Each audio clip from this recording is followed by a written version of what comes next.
హిందూ బంధువులందరికీ కూడా శ్రావణ సోమవారం శుభాకాంక్షలు తెలుపుకుంటూ శ్రావణ సోమవారం నాడు దేవునికి అదేవిధంగా పార్వతీ పరమేశ్వరులతో పాటుగా వినాయకునికి కూడా చాలా ప్రీతికరమైనటువంటి రోజు. అందున ఈరోజు నాగ పంచమి కాబట్టి కుమారస్వామికి అందున వైష్ణవ సాంప్రదాయంలో కాళీయమర్ధన కృష్ణుడికి ఆరాధన చేస్తారు. పిల్లలైనటువంటి వాళ్ళు కాళీయమర్ధన కృష్ణుని ఆరాధన చేయడం వల్ల పుత్ర సంతానం లభిస్తుంది అని ఆయనకి వెందని నివేదన చేస్తారు. కాళీయమర్ధన కృష్ణుడికి ఒక చిత్రపటంలో మామూలుగా దొరకకపోతే కృష్ణుడైనా బాలకృష్ణుడైనా పెట్టుకుని చేయొచ్చు.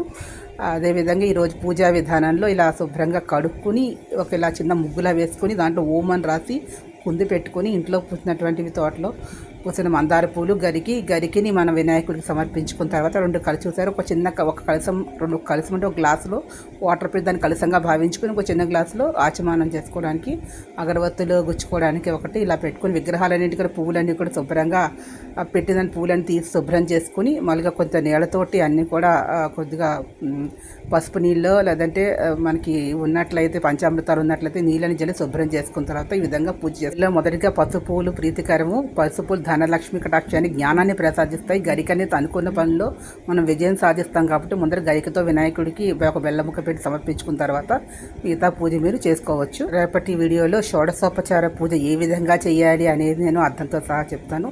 ఈ వీడియో మీకు నచ్చినట్టు please subscribe my channel. Thank you to all.